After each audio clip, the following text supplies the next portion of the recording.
Hello and welcome to our solar EV charger co-op info session for the Hampton Roads Solar Co-op. My name is Aaron Such. I'm the Atlantic Southeast Region Director. We're going to go ahead and give it about a minute or so for people to join, and then we'll get started with the info session. So again, wait for a minute or so, and then we will get started in earnest. Thank you for joining us.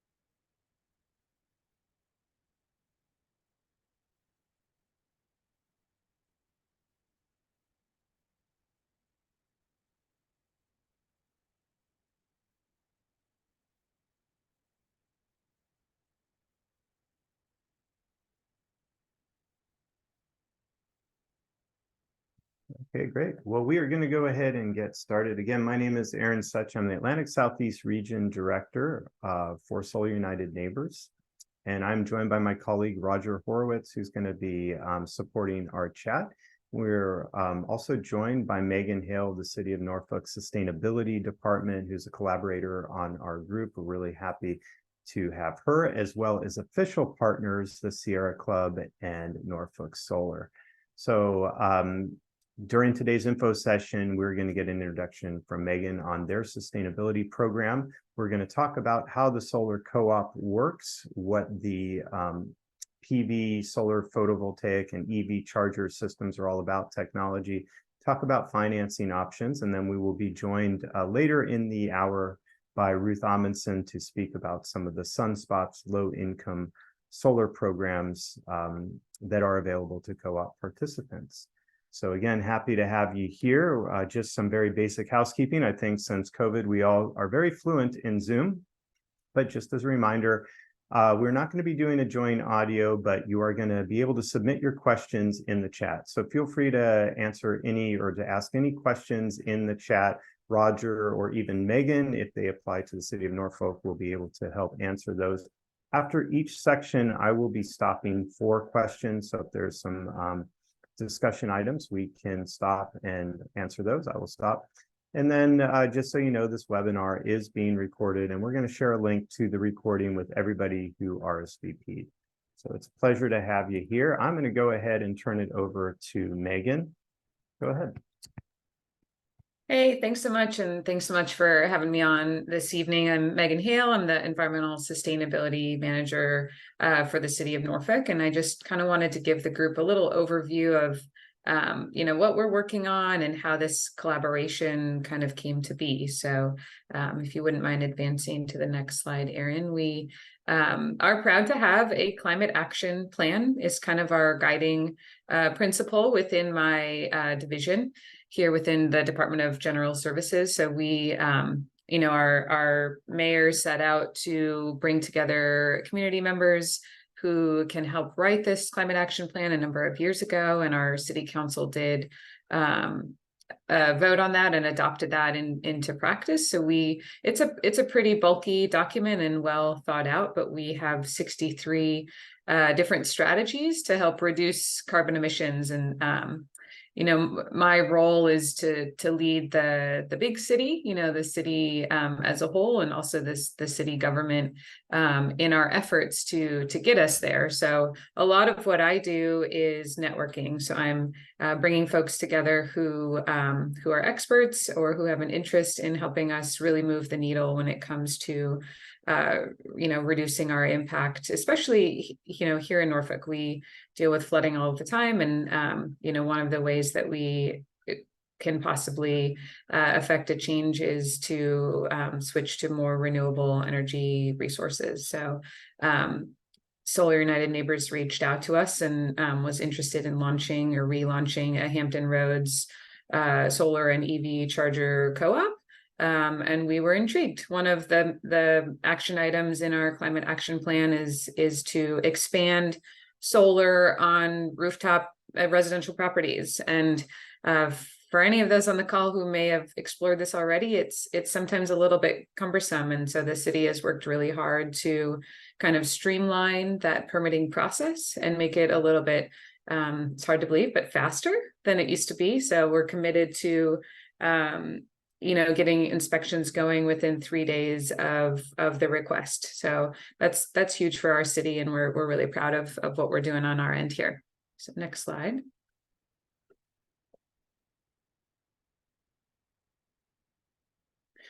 And then there's, many facets to the climate action plan. I mentioned renewable energy expansion and production on the residential side, but we're also looking at that from our, city-owned facilities. So we've got a former landfill that we're in the process of working with a developer to build a solar farm. So part of that solar farm will be community solar, so that folks within our city and our region can have access to that renewable energy without having to actually put it up on their roofs.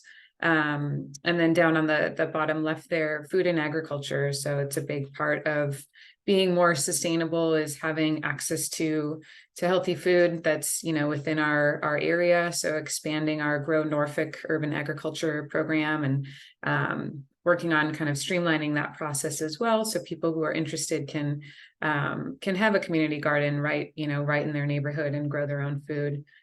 Transportation is obviously a big part of reducing our carbon emissions. So working with different cities within the department to expand our EV charging infrastructure. We're in the midst of a study now with a consulting firm that will help tell us where we need more chargers, how many, where are we missing opportunities, how can we kind of connect the dots for folks living and working and visiting Norfolk.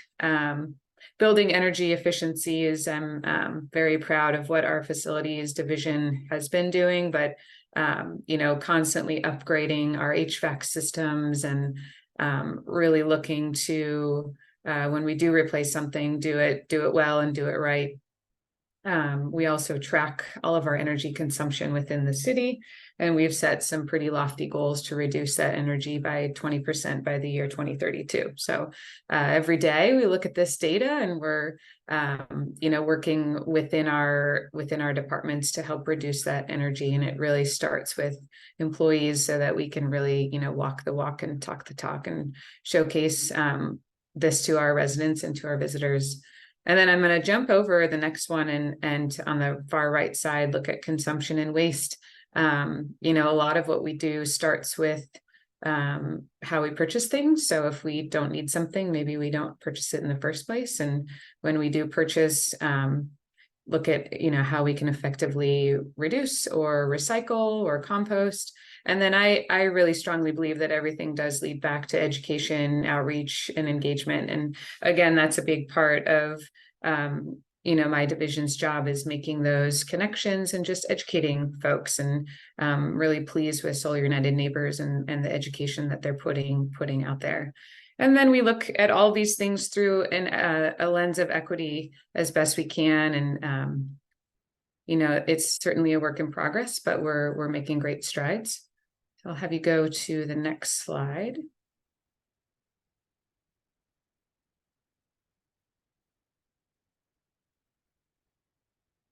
And then this is just kind of a snapshot of a flyer that we use within our outreach, but kind of encompasses all that we're doing. We're advancing climate justice as best we can, facilitating green living, which of course would be, streamlining the residential solar process, and then greening of our own city facilities. And I've kind of mentioned some of those projects that we're already working on. So we do have a couple of great websites that I thought I'd mention: the norfolk.gov/climate action hub.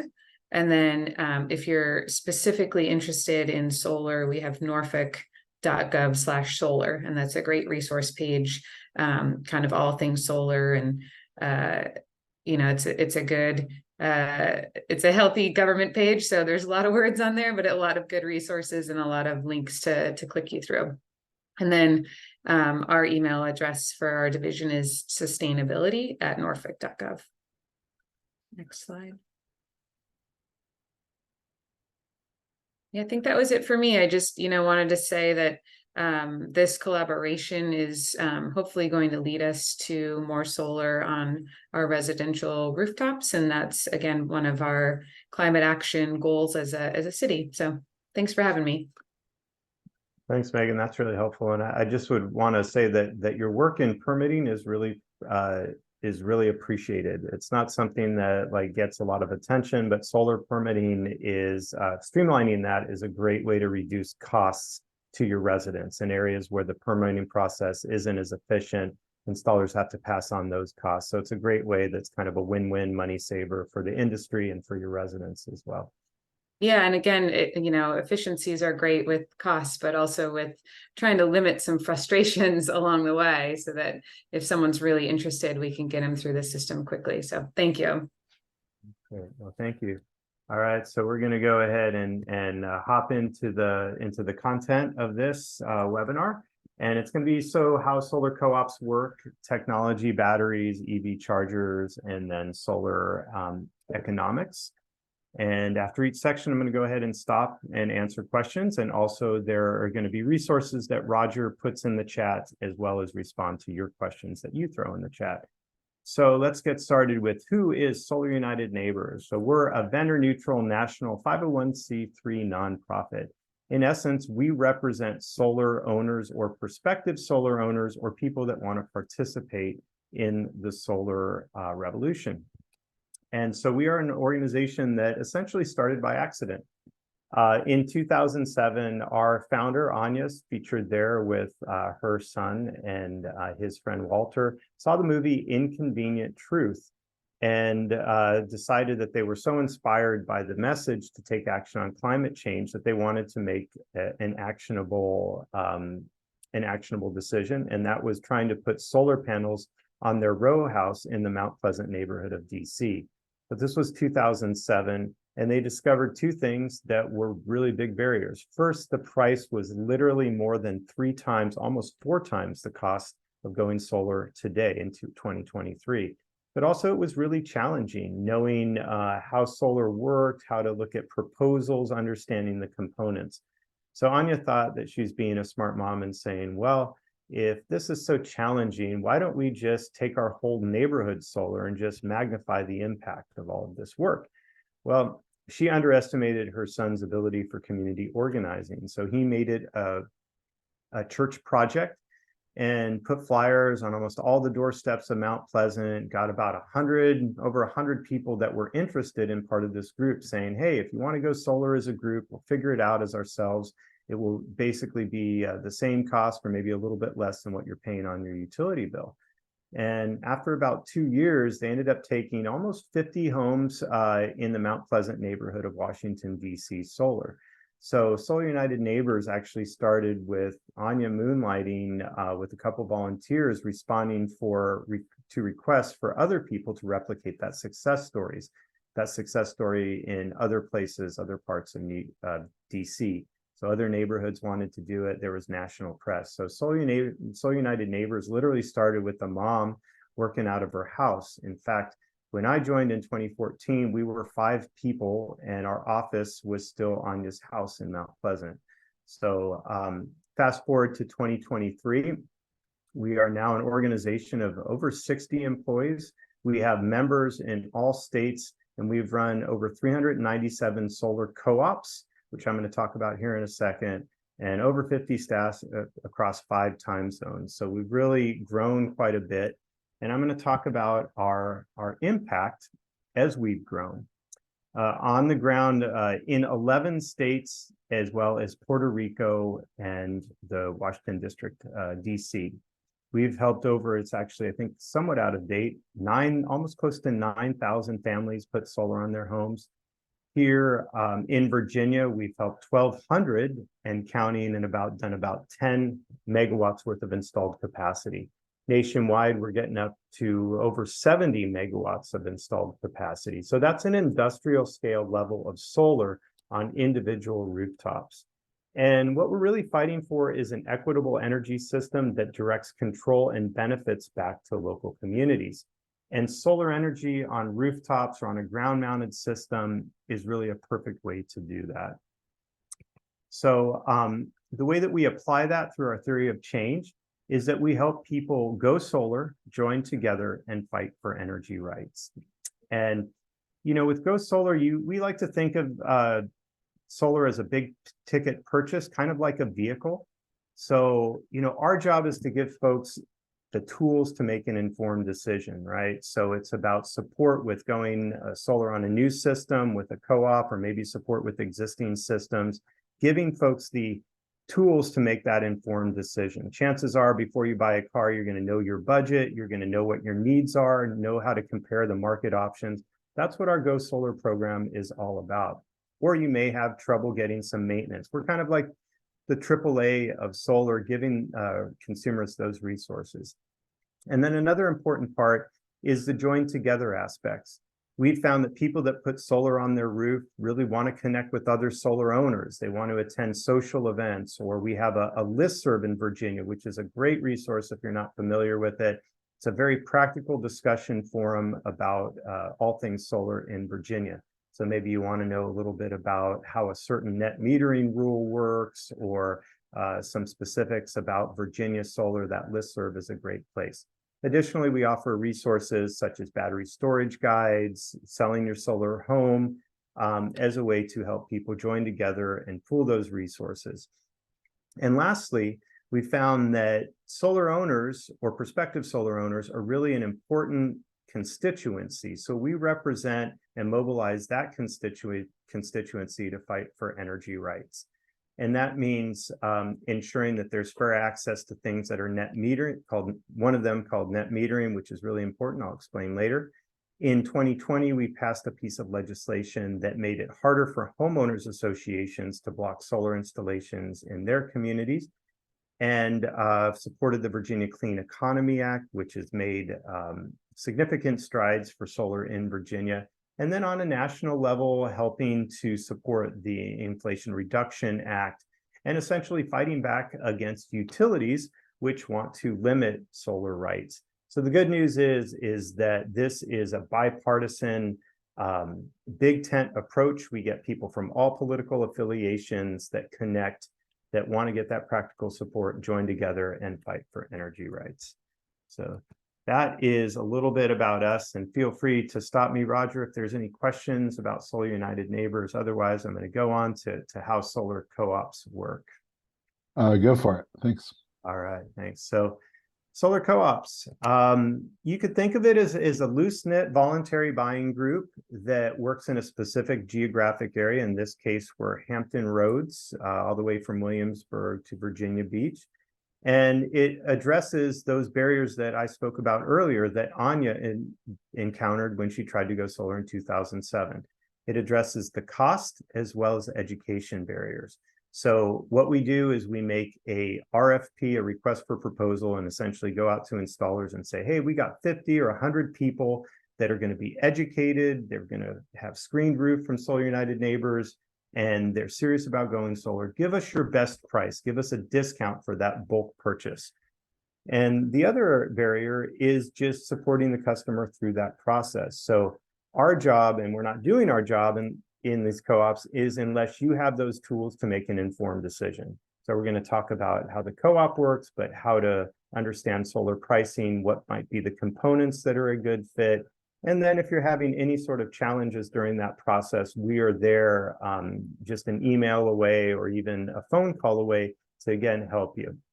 So we're giving you the best value on the installation and the tools to make an informed decision. Support through that process, the ability to connect with fellow solar enthusiasts. My favorite part of the solar co-op is actually the celebration party, but we have to wait till the end to do that. But that's a great place to connect. And you can become a part of the growing solar movement. You know, if you really want to be an advocate, somebody that's gone solar is a really powerful advocate that maybe speaks to their state senator or their state delegate to say, hey, we need these fair rules, and I'm an example of why this is very beneficial. And again, as I mentioned, the brilliant thing about solar is that it's all sides of the political spectrum. We have conservatives all the way to liberals, everywhere in between that are just as fierce advocates. So there is room for everybody. And lastly, joining the solar co-op is no obligation. So there's no price for you to join. It's completely free. And if you are looking at other options for maybe a proposal from outside the co-op, we're happy to help you make the decision that makes the most sense to you. So the co-op itself, getting into some of the specifics, you could think of it as they say 8 months here. It can be 8 to 10 month process, has a beginning, middle, and end. And I'm going to go through each part of those. First step is for you to learn. So congratulations, all of you are taking that first step. Attend a free solar co-op info session. So understand how it works, how the components. And then the next part is sign up online. So if Roger hasn't shared the link to sign up, you can sign up to become a member. It's free to sign up. We're going to screen your roof, take a look at your property, make sure it's a good fit for solar. And if it is, welcome you to the group, as well as give you a welcome series that's going to, again, give you the information about the solar process so that you are informed. We really count on neighbors to spread the word, so that we think of this as kind of an organic group that we facilitate. And we count on members to tell their friends and say, hey, I signed this or joined the solar co-op. It's a great opportunity to get a good price. We got a great installer. And speaking of installer, once we get to 30 members, it's the co-op members that actually select the installer. So Solar United Neighbors issues an RFP or request for proposal and says to area installers, saying we've got 30 people to start off with, but we plan to grow the group to 50 or even 100 people. Give us your best price and your component package. And what we'll do is convene a volunteer selection committee made up of co-op members that are going to select the installer. So Solar United Neighbors is going to do all the due diligence. We're going to convene the committee, but it's actually members that are going to pick the best installer based on the criteria of the group. When you do sign up, there's a criteria, so we weight that in the RFP. It could be price, warranties, it could be a local installer, community benefits, and all of that is weighted accordingly, and the members of the volunteer selection committee select the installer. Once we get that going, we announce our sign-up deadline. In this case, it is November 30th. So again, these groups have a beginning, middle, and end. It's not indefinite. You could think of it like a sale. It's not fair for us to say that this co-op is going on forever. It's kind of a sale price that the installer offers. And when the installer is selected, they're going to begin to reach out to you.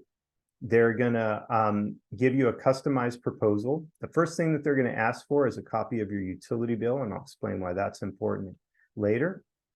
They're going to maybe take a look at what your roof looks like, and then offer a customized proposal based on the co-op pricing.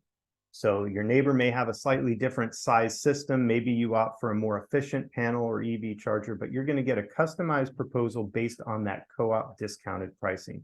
And then once you receive the proposal, you have 30 days to sign a contract. Again, think of this as a sale. And that contract you sign with the individual installer. It is basically the same as going solar off the street when you go with the solar co-op. The difference is you're getting that solar, the co-op discount and the support through the process. And it's a 30-day deadline because, again, it's think of it as a sale price. The installer can't offer those prices indefinitely. At any time during that process, you can reach out to us, and we love to help you analyze your proposal. Again, maybe you got one from a different installer from the co-op. We're happy to help you compare apples to apples and make that decision to go solar, with the installer that makes the most sense to you. But again, the co-op facilitates that interaction and supports you. The installation itself is actually a pretty quick process. Usually most installs are about 1 to 2 day process, but there's a couple different things that we'll talk about in terms of the permitting process. And again, I mentioned my favorite step of the process is the party. So after everybody's gone solar, we'll get everybody together, maybe at a local bar, brewery, sometimes somebody's house, and share the story of the co-op, connect you with other solar owners, look at opportunities to be engaged in the future. Maybe you want to advocate, or maybe you're like, hey, I got my system, enough is enough, I'm happy with it. So it just depends on what you want to do. So that is the solar co-op process. And I'm just wondering if there are any questions from the audience. Roger. Not yet. I'll let you know. Thank you. All right, great. Okay, moving at a pretty quick clip. So going into solar technology, and again, the goal is for you all to understand how solar technology works, how it relates to your decision in this process. And we'll start from the basics. We all maybe have kind of different levels of support. We're all still learning, including ourselves, including here at Solar United Neighbors, but we'll start from really the beginning. When we talk about solar, in this case, we're talking about solar photovoltaic, or PV, which converts solar energy to electricity. You think of PV or photovoltaic as a combination of two words: photo, meaning light, and voltaic, like voltage. So you're harnessing the sunlight to produce electricity. There is also another type of solar technology, that's solar thermal, to use the sun's heat radiation to heat water for bathing or for other things. The co-op doesn't really apply to that. So we're talking about solar photovoltaic, or PV. And you can think of it as a generator with no moving parts, a free source of fuel, and a 25-year plus expected lifespan. And again, a system is a series of components. We'll start with the panel or the module. And the modules themselves can be anywhere between about 3.5 by 5.5 feet, sometimes 4 by 6 feet, weigh about 40 pounds, and they're measured in wattage. So just like the old incandescent light bulbs, if you had a 50-watt light bulb that would consume 50 watts, panels are measured in the wattage of energy that they produce at any given moment. And what you see commonly on the market now is anywhere between about a 350 watt all the way up to 450 watt panel. Now, a solar array is made up of a group of panels measured in 1,000-watt increments. So just to make the math easy, if you had 4 250-watt panels, you would have 1,000 watts or 1 kilowatt array. So I'm going to give you some basic technical information, and I promise we'll explain it towards the end. But a kilowatt is the size of your system and the size of your array. So moving on to a next component, and this is arguably one of the most important ones, is your inverter. Your inverter converts the direct current electricity that your panels produce into alternating current electricity. So there's a lot of different types of technology, or kind of three major ones. There's a central string inverter, which is used mostly for a ground-mounted system or commercial system. And then you have a string inverter with a DC optimizer. The most common one is called the Solar Edge. And then you have a microinverter. So unlike the string inverter, in which all of the panels are wired and flow into that central string to be converted into alternating current, a microinverter will actually convert the DC direct current to the AC on the panel level. And it's about the size of a very large telephone or a tablet, and it attaches to the back of the panel. The advantages of a microinverter or a optimized system is that they maximize performance. If one or a couple of the panels are shaded, that microinverter isolates poorly performing panels and allows the other panels to perform. A string inverter is kind of like the old Christmas lights. If one of the lights was failing, it would affect the whole string. The microinverter or DC optimizer option helps mitigate that or avoid it. So slightly better performance. Also, you have better monitoring. When you go solar, and I promise you that from experience this will happen, your new toy will be your online monitoring system, which basically tells you what your panels are producing in the moment, during the day, or during the month, week. And so an optimized system or a microinverter system has panel level monitoring, which can be also better for troubleshooting. The one disadvantage is with microinverters or DC optimizers, you have multiple points of potential failure. Chances are they're not going to fail, but that is the disadvantage. So that is your inverter. Of course, how do your panels attach to your roof? The most common roof here in Virginia is going to be an asphalt shingle roof, but you may have a standing seam metal roof or a flat TPO rubber membrane roof, which we'll talk about here. Your installer is going to have the best racking or mounting solution in order to affix those panels to the roof. So this is an example of a standing seam metal roof. My favorite one is if you go by the Wawa gas stations, those canopies, that's a good example of a standing seam. And I'm always curious as to why they don't have solar panels on them. And then a flat TPO rubber membrane in some of the older row houses that you might see, or commercial structures, have a racking system that will often just use a ballast weight or no penetrations to the roof. So the one disadvantage before I talk about, or the one roof that is not a good fit for solar before I talk about the electric panel, is a slate roof. Many installers will not install on a slate roof, or they will charge considerably more. So if you have a slate roof, you might want to just check if the installer is even able to do that. It's a challenging install. Next, how does my solar connect to my electric panel? It is a simple connections in most panels. Most home electric systems don't need any upgrades before solar, but you have a couple options if it does. You can work with an electrician of your choice to upgrade it before you go solar, or often the installer will recommend through their electrician the appropriate upgrades. I talked about what is a good roof for solar. There's a couple different factors that we're looking at. That's a really common question, right? So the first one that I'm looking at is roof orientation. And when you work in solar, just a personal account, you'll never look at two roofs the same. Whenever I'm driving down the interstate, I'm always like, oh, that's a great roof for solar. But apart from that, you're looking at roof orientation. Your most ideal orientation is a southerly facing roof. Why is that? We're in the northern hemisphere. As you face south, you're facing into the equator. So you're going to get that maximum exposure. You can still go solar on a west or easterly facing roof. It's just going to be a little bit less, and your installer is going to calculate exactly what your production would be on that if that's the case. What you want to avoid is a north facing roof. It's going to be facing away from the equator, and it's really just not a good investment. So south ideal, west, east. A flat roof is perfect because the panels can be oriented to the ideal space. What you're also going to look at is little or no shading. What does that mean? So the sun is at different positions during certain times of the day and then during certain times of the season. So you're going to want to make sure, or what we will look for when we screen your roof, is that there's no shading from trees, chimneys, dormers, or gables. And the basic rule of thumb is you want essentially a window of open solar access on your roof from about 10 a.m. to 3 p.m.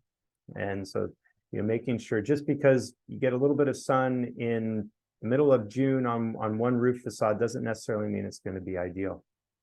The other thing you're looking for is there enough space to mount panels? So in general, the rule of thumb is you need about 200 square feet of unobstructed flat roof space that's not facing north, right? So is your roof big enough to accommodate panels themselves? And then lastly, is it a newer or an undamaged roof? What we're typically telling people is if your roof has 10 years or less on it of life, then what you're going to want to do is go solar after you replace your roof or during that time, during that process. What you want to avoid is putting the panels on and then having to pay somebody to take them off, store them, and uninstall them while you get a new roof. Now, the good news about solar on your roof, especially for asphalt shingle roof, is the biggest factor that degrades roofs is sunlight. So they will help to protect the life of your roof. All right. And as I mentioned before, part of our process is we do a remote screening. So say you don't have a great roof for solar, but you have some open space, and we see this very typically in rural communities. You may have some space for a ground-mounted system. So those are also an option. Typically, ground-mounted systems are a little bit more expensive because the designer has to install the structure to support, as you can see, that might be the footing and the racking. The advantage of a ground-mounted system is that they can be tilted ideally towards the south, and then at an angle that's ideal for solar here in Virginia. Additionally, a lot of people don't know this, that solar panels operate best when it's cooler. So a ground-mounted system might have a little bit more airflow behind it and increase the efficiency. So for some of y'all, that might be a good fit. Chances are, if you're in an urban or even suburban area, that might not be a good fit.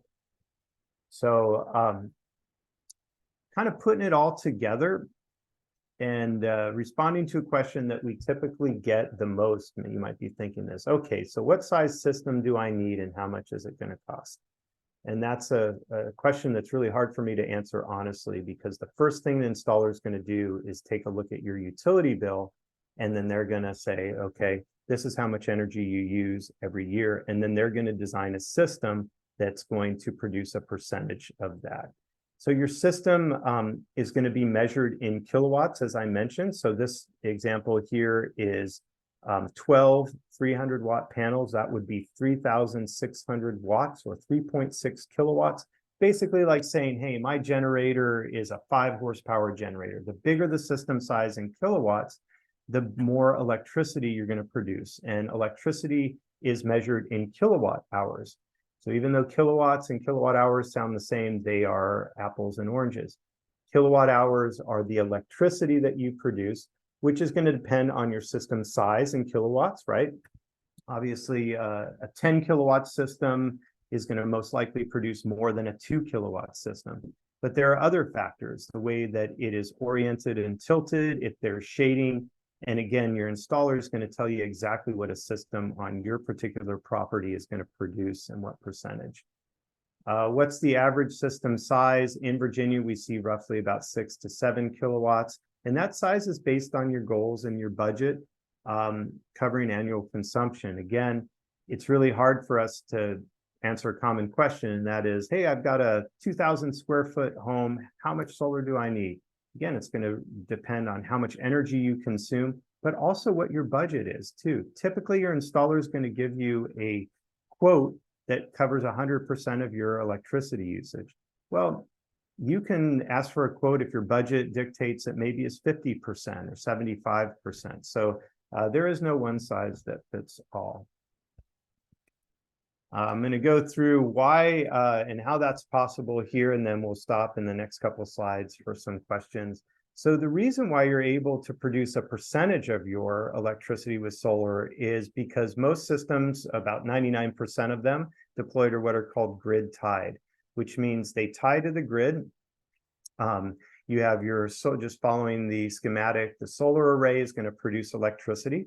It's going to flow to your inverter. It could be a micro inverter, an optimizer, or a central string inverter. And remember, that inverter is going to convert it from DC to AC. It's like a translator.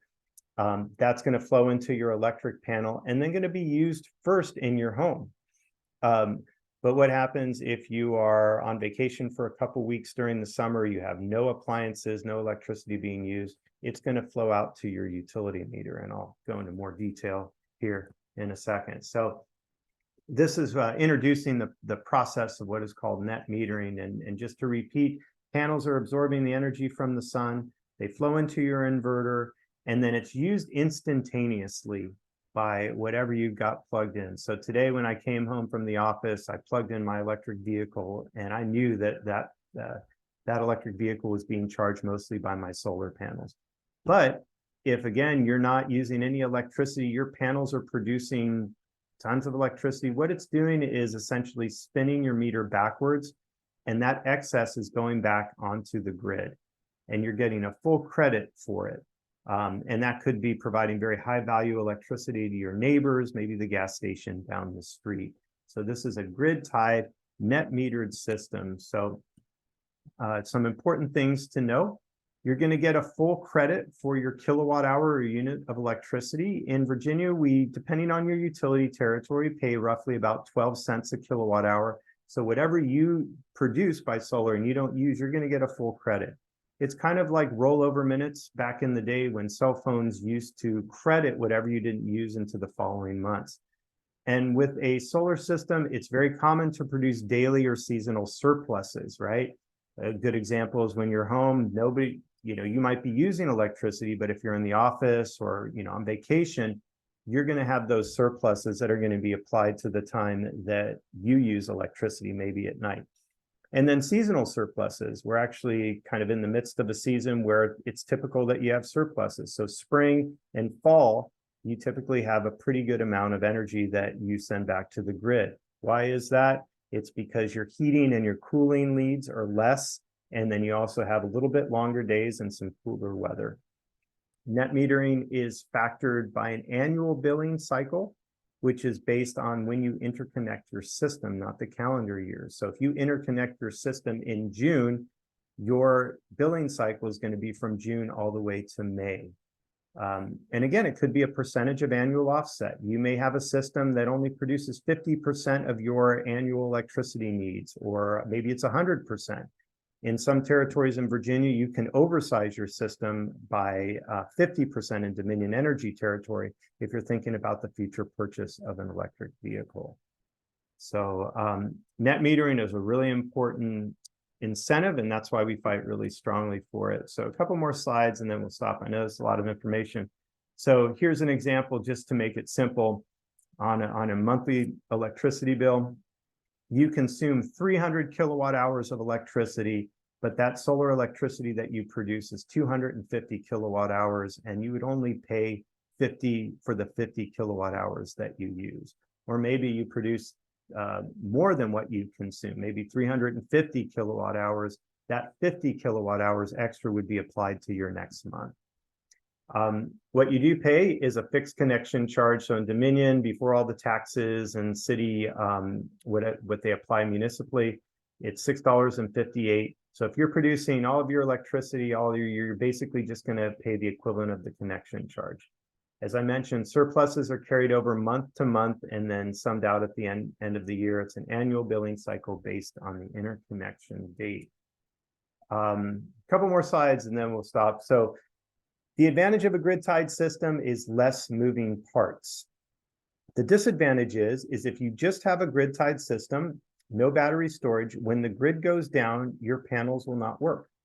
So I'm going to repeat that. If you just have a grid-tied system and the grid goes down, your panels will not work. And this is a safety issue, because if you're sending excess power back to the grid and they've got linemen out there working from the utility on it, it's safety. So your solar is going to shut off automatically. So if you want to have power in an outage, you either need to have battery storage or a backup generator. Solar plays well with backup generators. They just play separately. So there is a value proposition for solar storage here in Virginia. You might want to consider storage, which is definitely going to add to the cost and complexity of your install. If you have frequent utility outages, maybe you have critical loads at home, like well pumps or critical medical equipment that you need. And what's been proven nationwide, we work now in Puerto Rico, is that solar with on-site battery storage is the best way to keep the lights on. We have a centralized grid that can be pretty vulnerable. So, again, with with the gas generator is still probably more cost effective than batteries at this point. But with solar storage, you know that you have an unlimited source of fuel. And I mentioned before, the disadvantages are the cost and complexity, and we have a battery storage guide. So I'm going to stop right here before I get into any of the frequently asked questions and then some of the economics. And I see that we have Ruth joined us, and she can talk a little bit about sunspots here in the next few minutes. Questions, Roger? Thanks, Aaron. I had one question about a church that wants to go solar, and if they can go solar through the co-op process or what you normally do when you help churches. I know you've done this in the past. Yeah, so we certainly encourage churches to go through the process. The one thing that I'd like to flag is that, the co-op is a time-bound process. So some of the challenges is with churches, sometimes the decision-making process may not comport to the timeline of the co-op. But again, churches, nonprofits, small businesses are invited to join the co-op. And if the co-op isn't a good fit, then we can help outside of the co-op as well through our help desk. Thanks, Aaron. Great, thanks, Roger. All right, moving us along. And as mentioned, we have battery storage for homeowners guide. And just a few frequently asked questions before we get into some of the finances. Again, what we see quite a bit, what are the warranties? So the component warranties on the panels have a 10-year manufacturer's warranty for defects that don't affect production. And then all panels have at least a 25-year production warranty, with the industry standard being 80%. So after 25 years, if the panel doesn't produce at least 80% under ideal circumstances or factory conditions, then it falls out of compliance with warranties. Typically, a very small amount of panels actually fail. And then the inverters themselves have anywhere between a 10-year warranty for centralized inverters all the way up to 12 to 25 for the SolarEdge optimizer systems and microinverters. The good news about warranties is that if your installer is no longer responsive or unfortunately goes out of business, those warranties on components can be transferred to other installers. Workmanship warranty in Virginia, what we've seen when I talk about workmanship, is a roof penetration or a wiring run is anywhere between about 2 to 10 years. 5 years is typically the industry standard. And the good news is that it's very rare that we see any sort of challenges with penetrations or leaks. But if anything's going to occur, it will typically occur in the first couple years of your system. Homeowners insurance, you're definitely going to want to let your homeowners insurance policy know that you put this on there. Very rarely do we see exorbitant price increases. When I put mine on in 2021, did not see any differences. If you do see a big rise in your premiums, you might want to reconsider your insurance company. So, shop around, but because it is not the rule that there'll be a significant increase in your premiums, typically stay the same. Maintenance, very little maintenance. As I mentioned before, your new toy will be your online monitoring system. So you can look at your system's performance every day. And if there's an issue, you can see through that online app. How long do systems last? 25 years plus is what the components are warranted. There are systems in service that have been operational for more than 30 years. Will my HOA allow solar on my home? Well, it is illegal for an HOA to impose an unreasonable restriction for solar on your home in Virginia. That's thanks to a law that we passed in 2020, unless there is a previously declared covenant or prohibition on solar.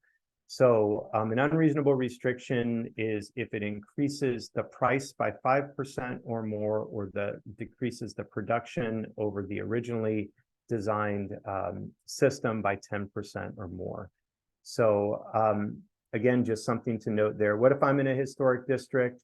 You're going to have to go through more hoops. Typically, it's line of sight, but your installer will work with you on that. And lastly, remember, how big of a system do I need? A little bit of a quiz. It's gonna really be based on your budget, how much energy you consume, and what your goals are. All right, so moving on to EV chargers, we're gonna gloss over this pretty quickly in the interest of time.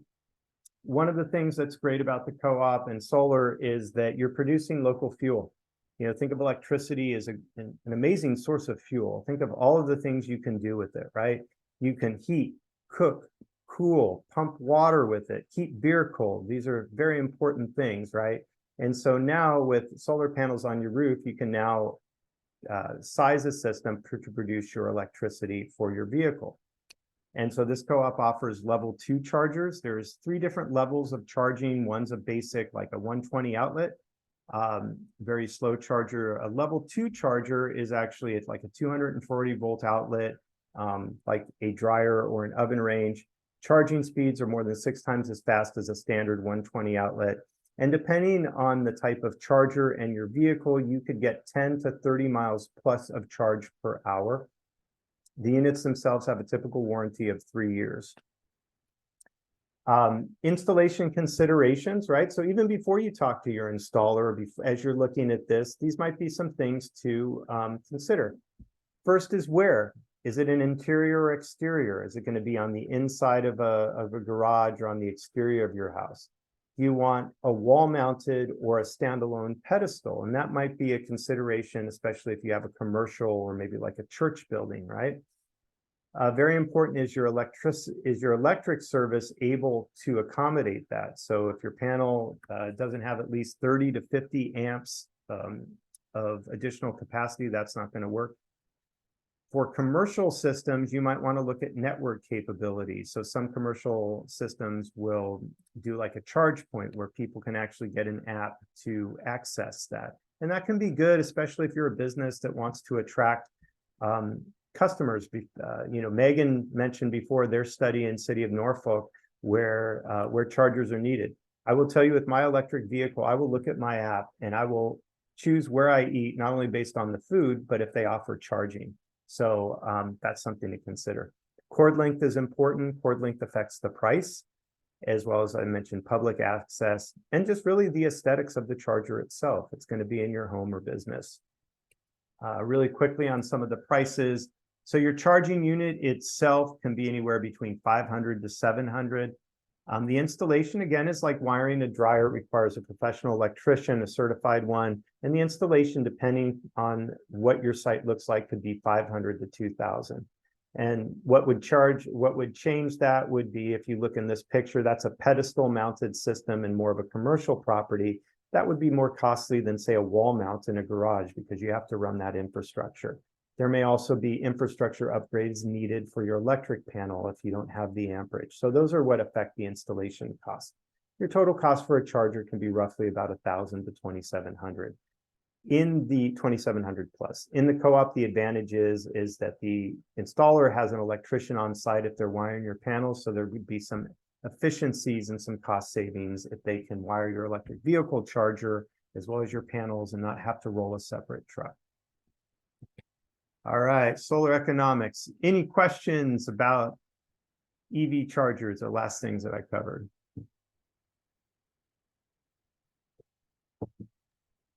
No questions. Thanks. Thank you, Roger. All right, let's go into solar economics. This is the last section, and then we'll open it up for Ruth in the last couple of slides to talk about sunspots and some of the low income options. So just a background, solar costs have dropped 73% since 2010. So significant price drops, although I want to flag that it's not like computer technology where you buy your panels and then the year after you buy your computer, it's essentially obsolete.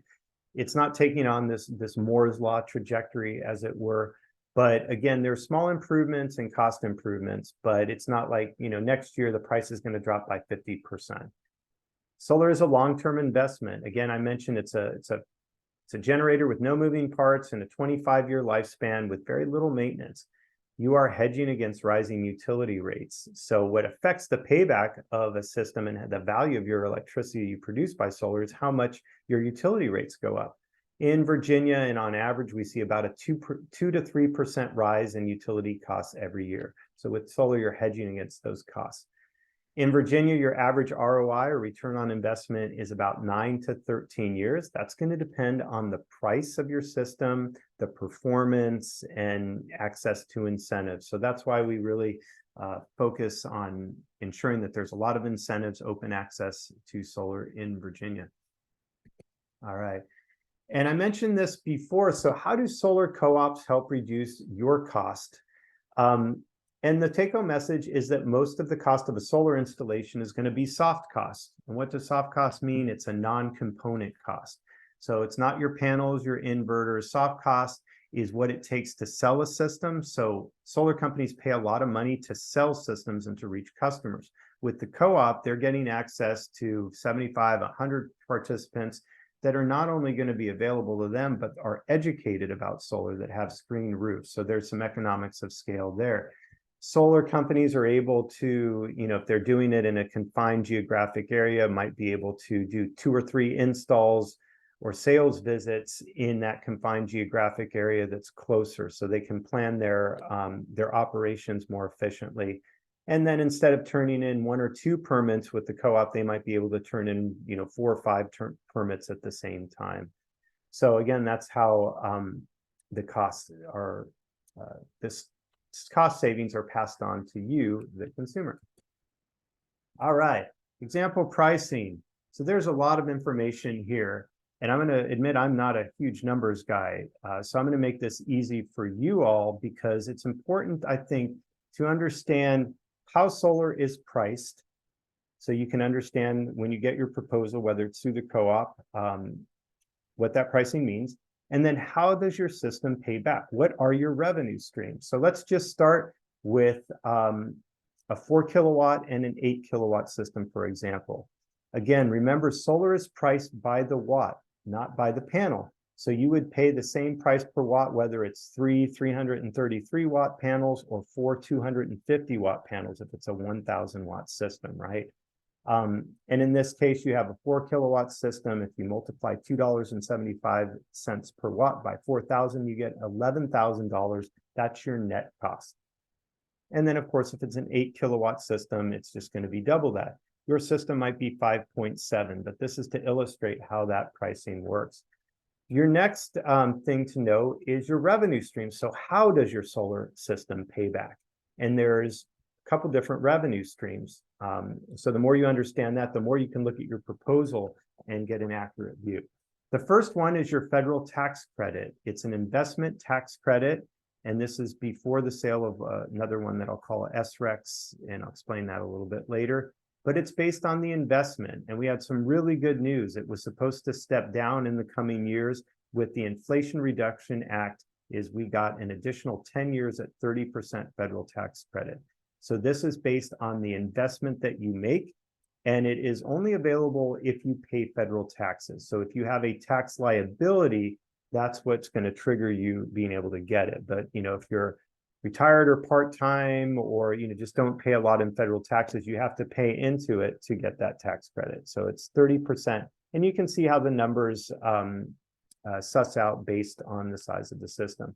And that's going to be after the first year. So it's that calendar year of when you go solar. So if you go solar before the end of the year, it's going to be, or if your system is interconnected, substantially designed before December 31st, it's going to go on your December taxes, or I'm sorry, your 2023 taxes. And if you know anybody that's an installer, your chances are you won't see them in November or December because they're busy trying to get people's systems in before that tax year. So that's your net cost. Your other revenue stream, besides tax credits, and I will say that in Virginia, we don't have any state tax credits. We try to fight for those, but we just have the federal one. Your next revenue stream is going to be your electricity savings. And what you do to get that is multiply the amount of electricity that your system produces in kilowatt hours by the price that you pay per kilowatt hour of electricity. So as I mentioned earlier, if the price of your electricity doubles in the next 5 years, the value of your electricity from solar that you produce will double as well.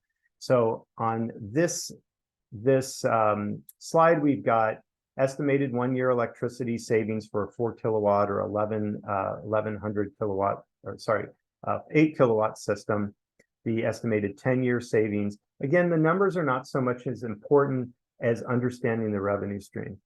The last revenue stream is what's called a solar renewable energy credit, or an SREC, which you'll hear the abbreviation, and that's a production-based incentive. So it's based on the amount of electricity you produce. It's actually per every 1,000 kilowatt hours, you get a little value, a little incentive. It was almost as if your solar energy is a well of water. And for every 1,000 gallons of water that you produce, you get a little certificate that has value. Why does that have value? Because states have what's called a renewable portfolio standard. The Virginia Clean Economy was actually the first, made Virginia the first state in the Southeast to have a renewable portfolio standard, which says essentially the utilities have to produce a certain percentage of their electricity from things like solar. So the goal is zero carbon electricity by 2045 in APCO territory, 2050 in Dominion territory. But what they do is, instead of, if the utilities don't make those goals, what they do will pay a penalty for doing that. But instead of paying the penalty, they can buy an SREC, which helps them meet their goals. So it's a little bit convoluted, but what you should know is that an SREC is based on a certain amount of production. And you can get a brokerage with certain SREC producers. You can do, I think it's what what we've estimated here is an upfront payment for the full value of your electricity or for your SRECs here in the $4,500 and $9,000 respectively for the 4 and 8 kilowatt system. What's a little bit more common that we see is you might have, based on the market price, and every quarter you get a little check based on how much energy you produce and how much the value of SRECs are. I did a 3-year upfront payment, and then after that, I am going to get just the market value.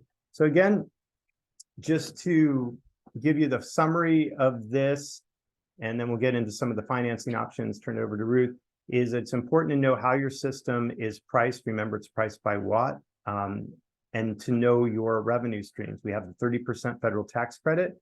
We have your your annual electricity savings that are calculated based on what you produce and your price of electricity, and the solar renewable energy credit, or SREC.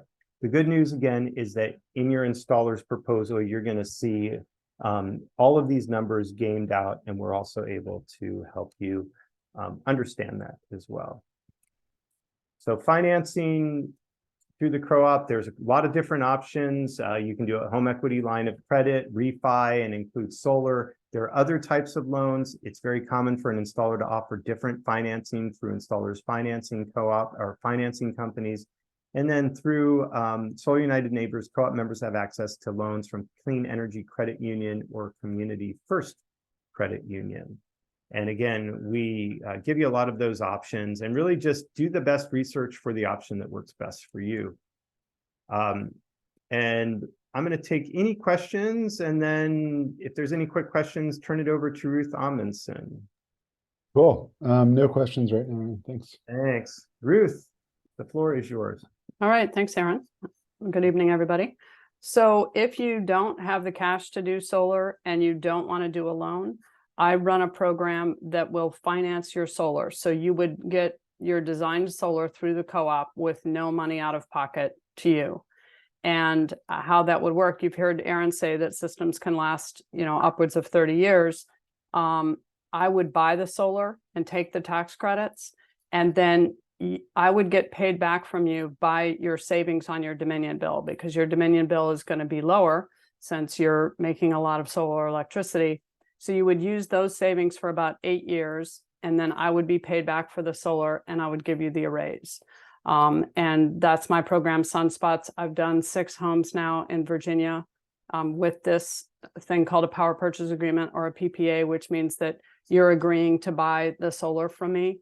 But it does mean that with no money out of pocket, you would own your system in 8 to 10 years, depends on the size of the system and its orientation. I'm going to drop 3 links in the chat that are our website where you can sign up, and a flyer that has pictures and quotes from some of the homes I've done, and then also an email that if you don't want to sign up on the website, you can just email for more information. I'll also drop a 4th link in the chat, which is another way of financing or getting your solar for free if you qualify. And that's a program from Dominion, which will put in your solar and do energy efficiency on your house, like blowing in insulation, sealing your doors, LED light bulbs, etc., if you qualify both by your income level and by age. And if you look at that link, you'll see that they don't make it easy. There's not a cute little apply here button the way we have on our site. You have to call a phone number and go through some things, but a friend of mine just did it and got an amazing amount of energy efficiency upgrades done on his home and got solar, and all of it was no money at all from him. So it does work, but it's not simple. But I would love to do more homes in Virginia. I'm also working with the Richmond Co-op and hope to do more homes here in Norfolk. Back to you, Aaron. Thanks. I just have a quick question. I assume it's probably on the site, but how do I know if I apply as a low income, if I qualify as low income? So the link that I'm about to drop is a document on Google. It's a PDF that has the income levels in it. But just so you know, to me, it's pretty generous as far as low income. I think a family of 4, you can have an income up to about $75,000, and that's taxable income. And still qualify. So that's the link that I just dropped in there. So feel free to download that PDF or look at it. And that's the only qualification. Great. And just another follow-up question. So basically what this is if I qualify and the conditions are right for this as a homeowner, I could go solar out of pocket with no out of pocket and potentially see savings on my bill from day one. Correct. System size, and then over the course of approximately 8 to 10 years, then I would own that system. Is that correct? That's correct. That sounds great.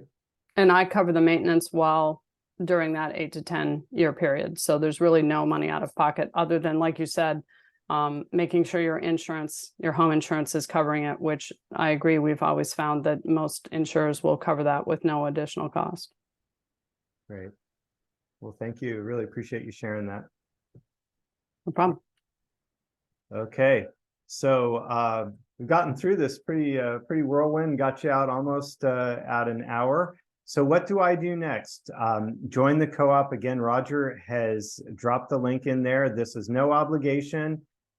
Stay tuned for updates. It looks like we will be selecting the installer. We've gotten to that critical mass October 24th. So if you're interested in that, that's certainly there. Be ready for your consultation installation.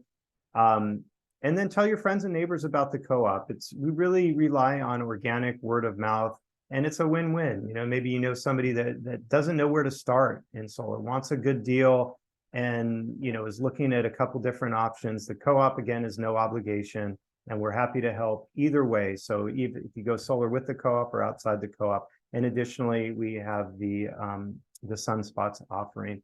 So I would like to thank you, Ruth Amundsen, for coming on, as well as Megan and the City of Norfolk for helping collaborate on this. And thank you, Roger.